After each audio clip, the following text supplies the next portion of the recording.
Hello friends, hope you all are doing well and staying safe. Welcome back to yet another video of the Football Mania to bring you all the latest news and insights from the football world.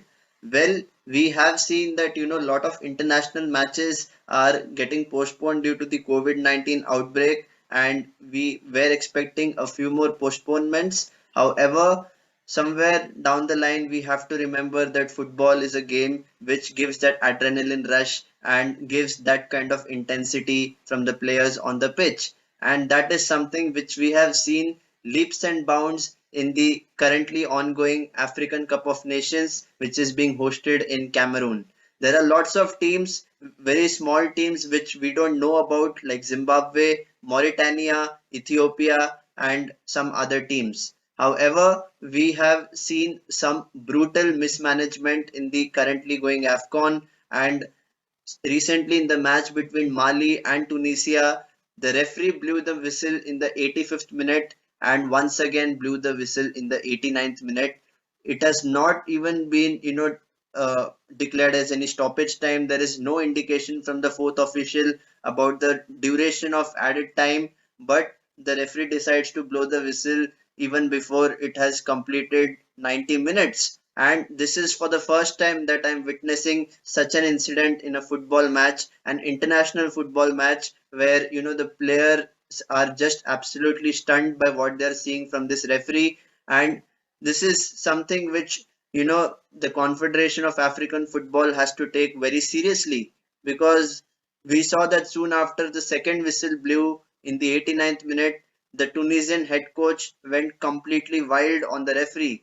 And let's let's see how it goes, because soon after the whistle blew, the players were struck by surprise and they all went to the dressing room, and 30 minutes later the Mali players came out on the pitch, and we are seeing that the Tunisia refused to come out, which meant that Mali were declared the winners. What an absolutely bizarre way to draw a conclusion from a football match. And the officials who were there in the stadium that day did a good job to ensure that the verdict is fair and there is no outcry or anything, any malice about it. It's just about the referee making very big mistake during the match, and they had to find a solution for that, and that's exactly what they did. Mali players throughout the match were frustrating the players from Tunisia, and it was a very very difficult situation for the referee, because we could see flying tackles, we could see high boots and two-footed challenges which are creating all sorts of stoppages during the game. And even in the recent match which was held yesterday between Gabon and Ghana, we saw Thomas Partey, Jordan Ayew and Andre Ayew doing a very good job for Ghana. But however, I saw the match and it was completely, frenzy with the number of tackles and challenges which were thrown in. And that's what I expect from African football, because at the end of the day, what you get from them is a lot of physicality, muscular strength, and power with the ball. They are not so skillfully or technically gifted like the Spanish players in Europe, but what they have is the physicality, and that is put to the test in the AFCON. And coming up against very strong players in Gabon, I was actually expecting a very very tough fight, even though they were without Mario Lemina and Arsenal captain who has currently been axed due to COVID, Pierre-Emerick Aubameyang. However, even during the end of that match, we saw an incident where one of the players from Ghana completely, threw a punch on the Gabon player, and he saw straight red, and all kinds of, fights are getting down on the pitch. It's like a roadside brawl which we usually see, and this is something which we don't expect from professional players.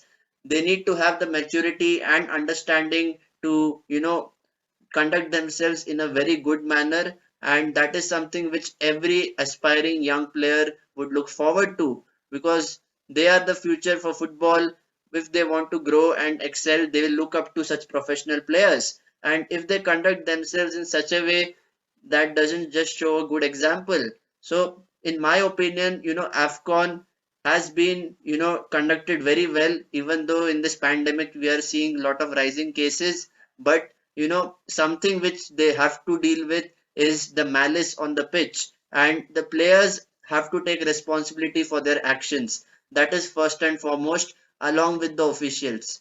Yes, please mark my words, the officials for the AFCON currently are not, in my opinion, doing the right thing. Some of the decisions also which I saw in some of the matches is quite bizarre, and it just needs to stop. And even for aspiring referees, if such standards are set in AFCON, what will happen to African football?